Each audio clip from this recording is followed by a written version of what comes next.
सो बेटा अज का साडा टॉपिक है ट्रांसफॉर्मेशन इक्वेशन ऑफ ई ਜਿਹੜੀਆਂ ਨੇ ਅਸੀਂ ਪਤਾ ਕਰਨੀਆਂ ਨੇ ਔਰ ਉਹਦੇ ਲਈ ਅਸੀਂ ਦੇਖ ਰਹੇ ਹਾਂ ਅਸੀਂ ਦੋ ਫਰੇਮਸ ਜਿਵੇਂ ਅਸੀਂ ਲੈਣੇ ਹੁੰਨੇ ਆ ਇੱਕ ਅਸੀਂ ਸਿਗਮਾ ਫਰੇਮ ਲੈ ਲਿਆ ਜਿਹੜਾ ਕਿ ਰੈਸਟ ਦੇ ਉੱਪਰ ਹੈ ਇੱਕ ਅਸੀਂ ਸਿਗਮਾ ਡੈਸ਼ ਫਰੇਮ ਲੈ ਲਿਆ ਜਿਹੜਾ ਕਿ मूव कर रहा है with v velocity in x direction ठीक है।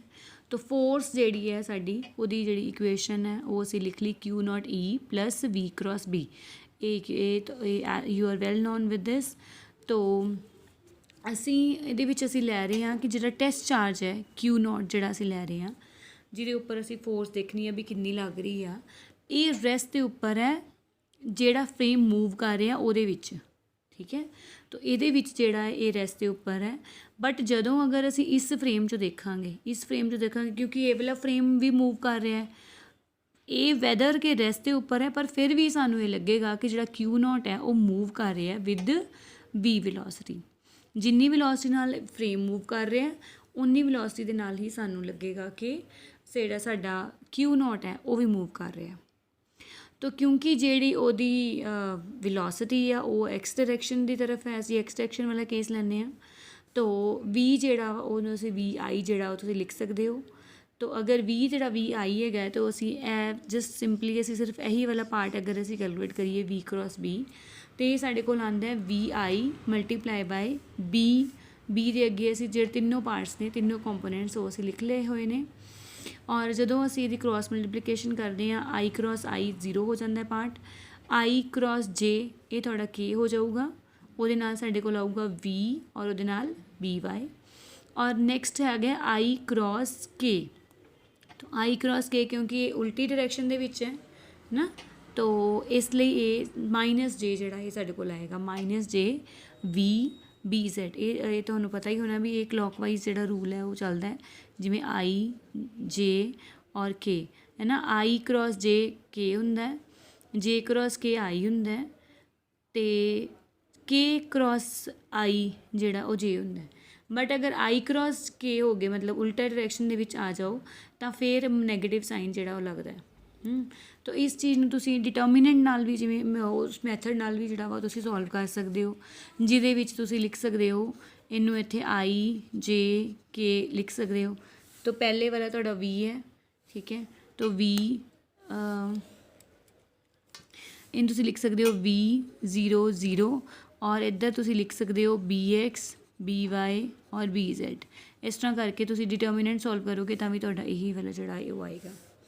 तो ये सीगा साडा V क्रॉस B हुण V क्रॉस B नूं असीं इत्थे फिल कर देवांगे ताकि साडे कोल FEM जिहड़ा साडे कोल आ जाए। तो FEM जिहड़ा है उहदे लई असीं V क्रॉस B नूं इत्थे फिल कर दिता ठीक है। ए वाले सारा पार्ट जिहड़ा वा वो तुसीं इस जगह ते फिल करोगे तो इत्थे आ जाएगा और सिमिलरली E दे जिहड़े तीनों पार्ट्स जिहड़े आ वो असीं लिख ले। तो हुण असीं की कर रहे हैं जिहड़ी FEM हैगी है इहदे तीनों पार्ट्स असीं अलग अलग कर रहे हैं X वाला पार्ट अलग Y वाला और Z वाला अलग कर रहे हैं। तो X वाले पार्ट दे विच तुसीं देख सकते हो एक टर्म ही आंदी है Q नॉट E X आ रही है ਜਦੋਂ कि Y वाले पार्ट यानी कि J कैप ਦੇ ਨਾਲ ਜਿਹੜੇ ਕੋਫੀਸ਼ੀਐਂਟਸ ਨੇ ਉਹ ਸਾਡੇ ਕੋਲ ਹੈਗੇ ਨੇ Q नॉट EY और ਉਹਦੇ ਨਾਲ ਹੈਗੇ ਹੈ Q not V BZ with negative sign है ना। तो इत्थे साढ़े कोल Q नॉट अगर असीं कॉमन लै लीए तो एक तो EY हैगा है दूजा साढ़े कोल हैगा है माइनस V BZ। तो माइनस V BZ जिहड़ा वा वो तुसीं इत्थे लिख सकते हो this is your Y part. Similarly for the Z part एक तो साढ़े कोल वाला कंपोनेंट है Q नॉट EZ और थर्ड जिहड़ा वा ये साढ़े कोल K कैप दे नाल जिहड़ा V BY जिहड़ा वो लगदा पिया। तो V BY जिहड़ा वो इस तरह ना साढ़े कोल तीनों पार्ट्स जिहड़े ने वो FEM दे जिहड़े साढ़े कोल आ गए ने। तो असी क्योंकि ट्रांसफॉर्मेशन इक्वेशन निकालनी है एक फ्रेम तो दूसरे फ्रेम दे विच असी निकालनियां ने और सिग्मा डैश फ्रेम की अगर असी गल करिए है ना उहदे विच जिहड़ा Q नॉट है वो रेस्ट के उपर है। तो इसका मतलब ये है कि इत्थे V की वैल्यू जिहड़ी है वो 0 है। तो V की वैल्यू 0 है तो मतलब 0 इत्थे V की वैल्यू 0 फिल करांगे इस जगह के उपर जो असी V 0 फिल करांगे तो साढ़े को सिर्फ यही आ जाएगा। So from that we can say कि जिहड़ा इहदा X पार्ट है वो इस X पार्ट के इक्वल है Y वाला पार्ट Y पार्ट के इक्वल है Z वाला पार्ट जिहड़ा वो Z वाले पार्ट के ही इक्वल है। इहदे विच B वाली जिहड़ी टर्म्स है वो कोई भी नहीं आएंगी इत्थे आ रही ने बट इत्थे जिहड़ियां ने वो नहीं आ रही साडे कोल ठीक है।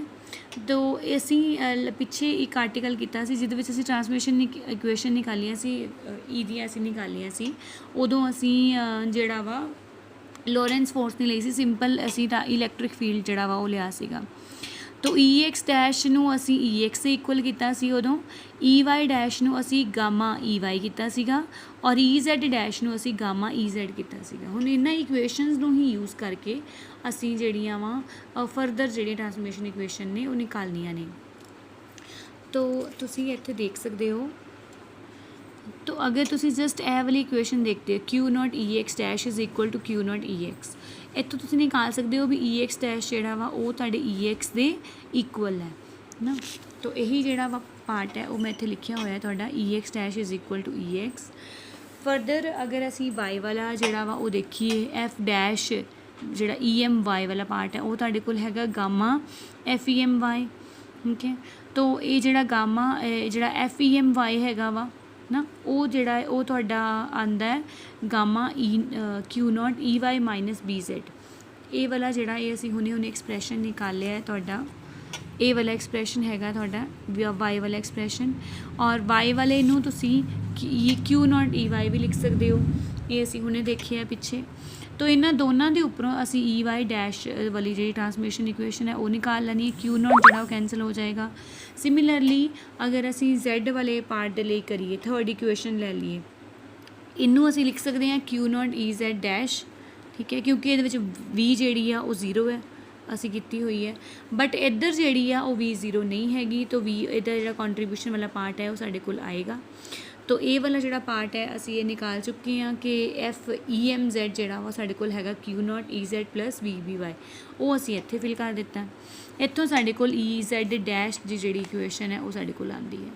तो ये जिहड़ी तुहाडी ई एक्स डैश के लिए आ रही है, ये साडी ई वाई डैश के लिए, और ये जिहड़ी है ई जैड डैश के लिए। तो ये तीनों जिहड़ियां इक्वेशन है ये तीनों ट्रांसमिशन इक्वेशनस ने ई दियां। So this was the article. ये अगे तुहाडा हैगा transmission equations of B, that we will do tomorrow.